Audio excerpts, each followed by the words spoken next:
تو چونکہ یہ حج کا موسم ہے، ہم اس نیت سے یہ ذکر کر لیتے ہیں، اس نیت سے سن لیتے ہیں کہ اس کا ذکر وہ وجہ بن جائے کہ اللہ مجھے آپ کو اپنے در پہ بلا لے۔ اس نیت کے ساتھ بھی اگر ہم سنیں گے اور ہم اس کو بولیں گے اور اس کو پڑھنے کی کوشش کریں گے محبت کے ساتھ، تو اللہ تو دلوں کو دیکھتا ہے کہ اس کے دل میں طلب کتنی ہے، تڑپ کتنی ہے،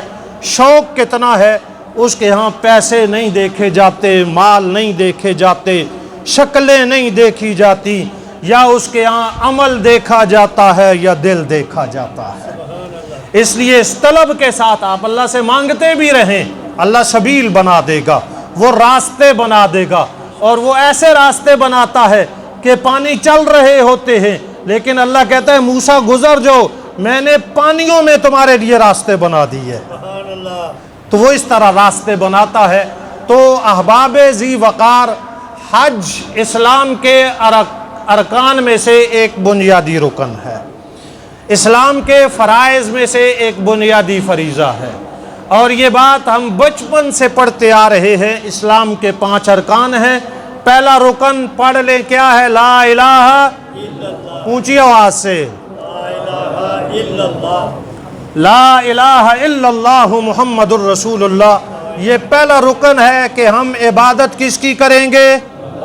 ہم اطاعت کس کی کریں گے؟ محمد مصطفیٰ صلی اللہ علیہ وسلم کی۔ اس کے بعد دوسرا رکن پڑھتے ہیں، نماز ہے، تیسرا زکوٰۃ ہے، چوتھا روزہ ہے، 5واں حج ہے۔ یا ترتیب تھوڑی ہم تبدیل بھی کر لیتے ہیں، لیکن ان 5 ارکان میں سے ایک رکن حج کی ادائیگی ہے۔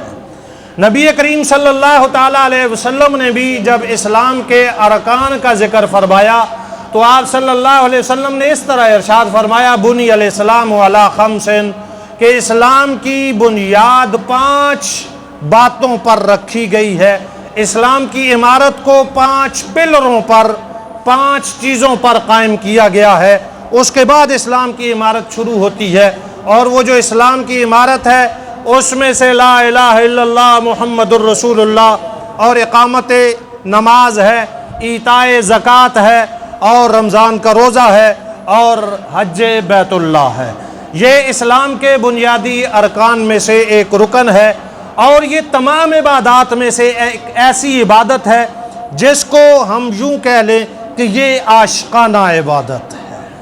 یہ ایسی عبادت ہے کہ بندہ اپنا سب کچھ چھوڑ دیتا ہے، بندہ اپنا لباس فاخرہ اتار دیتا ہے، شاہانہ لباس اتار کر کے پھینک دیتا ہے، یہ اپنے تاج کج کلا اتار کے پھینک دیتا ہے، لمبی لمبی دستاریں اتار دی ہیں، بڑے بڑے تاج اتار دیے ہیں، بڑے مہنگے لباس اتار دیے ہیں، پاؤں میں جو جوتے اس نے بڑے برانڈ کے پہنے ہوئے ہیں وہ اتار کر کے پھینک دیے ہیں، ننگے سر ہو گیا ہے، 2 سفید چادریں اس نے پہن دی ہیں، چل رہا ہے۔ چلتے چلتے اس کی زبان پر ایک ترانہ ہے، لبیک لبیک اللہم لبیک لبیک لا شریک لک لبیک ان الحمد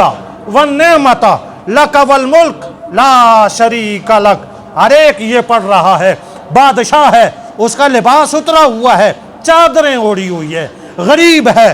اپنا لباس اس کا اترا ہوا ہے، 2 چادریں اوڑھی ہوئی ہیں، کوئی امیر ہے، کوئی غریب ہے، کوئی بادشاہ ہے، کوئی رعایا ہے، نبی ہے، نبی کا صحابی ہے، نبی ہے، امتی ہے، ہر ایک کا ایک رنگ ہے، ایک ڈھنگ ہے، ایک چال ہے، ایک نعرہ ہے، ایک کلمہ ہے زبان پر، لبیک لبیک اللہم لبیک لا شریک لک لبیک۔ دیکھیے تو صحیح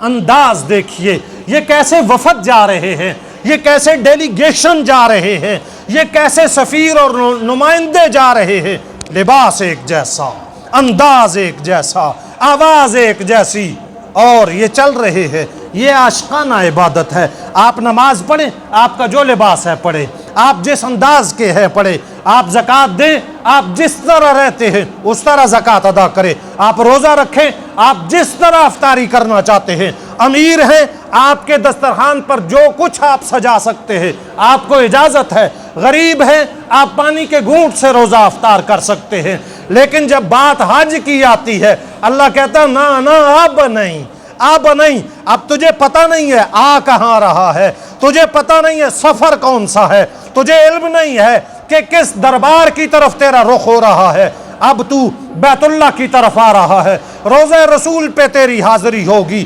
وہاں پر ہوگی حاضری جہاں پر اللہ کی 120 رحمتیں اترتی ہیں، وہاں پر تو آئے گا جس در پر پہلی نگاہ پڑ جائے اللہ من کی ساری مرادوں کو پورا کرتا ہے۔ تو اس شہر میں آئے گا جس شہر کی قسمیں کائنات کے رب نے اٹھائی ہیں، تو ان گلیوں میں آئے گا جن گلیوں میں نبیوں کے قدم لگے ہیں اور محمد مصطفیٰ صلی اللہ علیہ وسلم کے تلوے لگے ہیں۔ اب تجھے اپنے لباس میں نہیں آنا پڑے گا، اب تجھے اپنے انداز میں نہیں آنا پڑے گا، اب تو اپنی مرضی سے نہیں آئے گا، ہماری مرضی سے آئے گا۔ 2 سفید چادریں پہننی ہیں، 2 سفید چادریں پہننی ہیں، ہر کچھ جو کچھ تیرے جسم پر ہے اتار کر کے آ جا، جوتے بھی اتار دے، بند جوتے بھی نہیں پہننے ہیں، جرابیں بھی نہیں پہننی ہیں، دستانے بھی نہیں پہننے ہیں، ماسک بھی نہیں لگانا، تو نے کچھ بھی نہیں کرنا ہے، سلی ہوئی کوئی چیز نہیں پہننی ہے، تو نے 2 چادریں پہننی ہیں۔ یا اللہ یہ کیا منظر ہے، یا اللہ یہ کیا، یہ تیرے گھر کی طرف جا رہا ہے۔ تو مجھے یہ بات سمجھ میں آتی ہے، مجھے یہ بات آپ کو بھی سمجھ میں آ رہی ہوگی۔ اللہ گویا کہ کہنا چاہتا ہے کہ آج تو اس انداز میں اس سفر پر جا رہا ہے، کل تجھے اسی انداز میں آخرت کے سفر پہ جانا پڑے گا۔ آج تو اس سفر پہ جا رہا ہے، تجھے ہم بتلانا چاہتے ہیں، تجھے ہم بتلانا چاہتے ہیں، آج یہاں پر آ رہا ہے، تجھے تیرا لباس اتر گیا، جوتے اتر گئے، اور تو صرف حاجی ہے، تیرے نام سے بھی ساری چیزیں ہٹ گئی ہے، تیری زبان پر بھی کوئی اور نہ اپنی بات ہے، نہ اپنی تنظیم کی بات ہے، نہ جماعت کی بات ہے، نہ قوم قبیلے کی بات ہے، نہ اپنی شہرت اپنے تعارف کی بات ہے۔ آج تیری زبان پر ہے لبیک، میں حاضر ہو گیا، اللہ میں آ گیا، رب میں تیرے دربار میں آ گیا۔ اللہ میں جا کہاں سکتا تھا، تو ہر جگہ ہے، میں ہر وقت ہوتا ہوں، تیری نظر میں ہوتا ہوں، تیرے علم میں ہوتا ہوں، لیکن آج تو میں اقرار کر رہا ہوں میرا حلیہ بھی ایسا ہے اور میرا ظاہری رنگ اور ڈھنگ بھی ایسا ہے، میری زبان پر بھی یہ جاری ہے، لبیک میں حاضر، اللہ میں آ گیا۔ تو اللہ نے یہ رنگ مجھے آپ کو دیا، یہ حاجیوں کا یہ رنگ ڈھنگ، یہ ادائیں بتلا رہی ہے کہ اسی انداز میں تجھے ایک بار پھر سفر درپیش ہوگا، اور اس کو دنیا کا سفر نہیں کہتے ہیں، اس کو آخرت کا سفر کہتے ہیں۔ اسی طرح تیرا لباس اتار لیا جائے گا،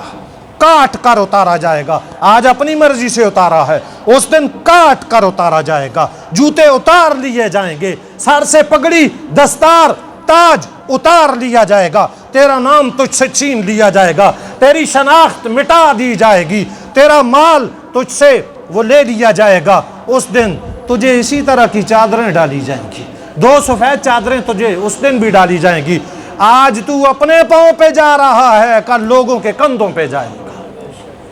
گویا کہ اللہ یہ بتلا رہے ہیں کہ اس سفر میں آخرت کی یاد بھی ہے، بندہ یہاں پر اللہ کے قریب ہوتا ہے، پھر یہاں سے اللہ اس کو اتنے قریب کر دیتا ہے کہ اپنے پاس بلا لیتا ہے۔